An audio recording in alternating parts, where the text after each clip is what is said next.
Hey guys, welcome back to the channel. Today we're going to be talking about Pirates of the Caribbean 4. Make sure you like the video while you're down there and subscribe to the channel as we are back in just a few days, possibly even tomorrow. We're going to have a video talking about Minecraft, the movie. We're going to go see that tonight, so make sure you leave a subscribe and a notification bell down below. Now let's talk about Pirates of the Caribbean 4.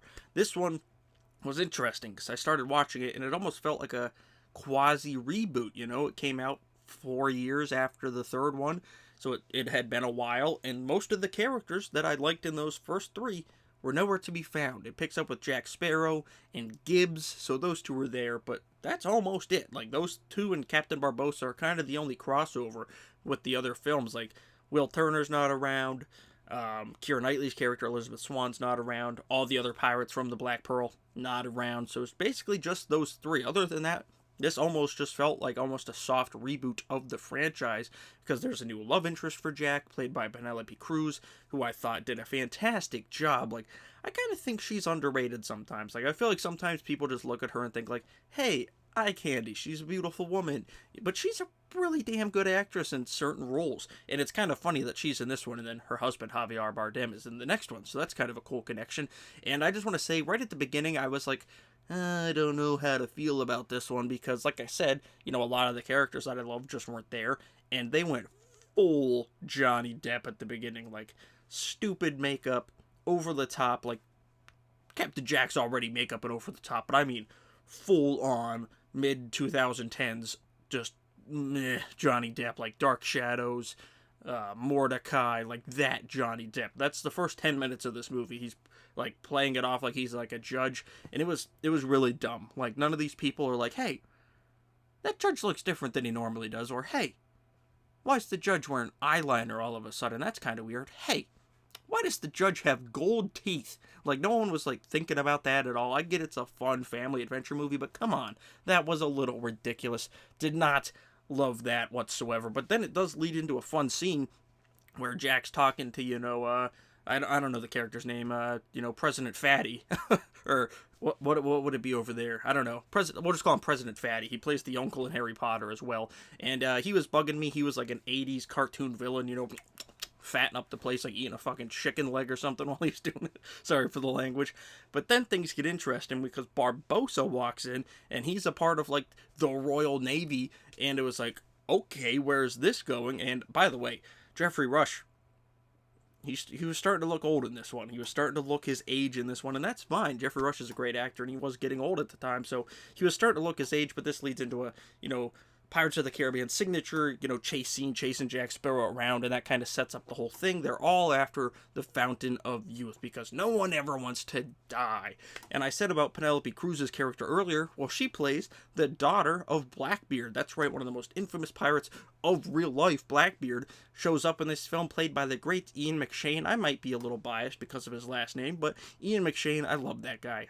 He's another person that I think's underrated. Like, people love Ian McShane, but I feel like he's still kind of underrated somehow. And he's great in this movie as Blackbeard. He's so damn good. He's menacing. He's heartless. Like, he's threatening to kill Penelope Cruz's character sometimes. And she's like, you didn't really mean to, right? And he's like, yeah, totally. I would never do such a thing.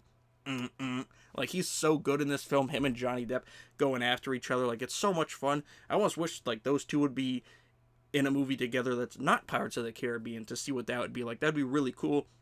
This one does introduce some cool new lore to the Pirates franchise with the introduction of mermaids and all of the stuff that brings. And there was an interesting storyline between a mermaid and like a priest type character that was on top of Blackbeard's ship, trying to bring him back to the light, trying to make him see Jesus and all that stuff. So that was an interesting storyline. I think we could have probably got to the same spot in the movie without that storyline, but it was fine, And Sparrow and Gibbs, that's the last note I have, is that after all the Fountain of Youth fighting and who gets what, Blackbeard, of course, eats it, and his daughter survives, and Jack takes her and leaves her on an island, similar to Keira Knightley's character in Pirates of the Caribbean 3, but not like I'll come back and, take you to Pound Town against a palm tree once in a while. This was just a, hey, you're going to stay here, and I'm going to go out there, and maybe you'll get picked up, or you'll starve to death. We'll see what happens. But Sparrow then goes and meets up with Gibbs, and they have a very Shawshank Redemption ending to this movie, where, they apparently had a secret meetup. and they free the Black Pearl because Ian McShane's character had it locked in a bottle, which is what Captain Barbossa wanted the whole time. He wanted revenge, so I really liked his storyline. It's probably my favorite Captain Barbossa storyline of all the movies, to be honest with you. In 2 and 3, it just kind of felt like he was forced in there a little bit. And this one, I definitely felt like he was forced until his intentions were revealed. And then I was like, okay, that makes actually a lot of sense. So after the big battle, we get a Shawshank ending for this one. Now, how does that tie into the next one? I don't know. I don't even know if it does because I haven't seen it. And it takes, it's 5 years later or 6 years later when that one came out. So maybe Gibbs doesn't even come back. The Gibbs actor's not a spring chicken by any means. I hope he does, though, because Gibbs is kind of my favorite character in this franchise. I really, really like Gibbs. I think he's a real fun character. So, yeah, I don't know. I like this one. I know a lot of people think that the first trilogy is really good and the last two were kind of meh. I actually like this one a lot, and I think I liked it more than 2 or 3. Not as good as 1, of course, but I think I like this one. Could be because it's like 20-25 minutes shorter, so it felt more concise. It felt like it was moving like at a good pace. It didn't retread storylines with Jack getting captured every 5 minutes. So I'm going to give this one an 8 out of 10. I very much enjoyed this one. I could see myself rewatching this one more than I rewatched 2 and 3, even though the first 15 minutes of this one I was like, but then it really turned around for me. So I'm gonna give this one an 8 out of 10. Is that crazy? Let me know what your ranking of the Pirates franchise is down in the comments below. Make sure you hit that like button and subscribe. Hit that notification bell as well, because one of the days, tomorrow or Saturday, we're gonna have a Minecraft review.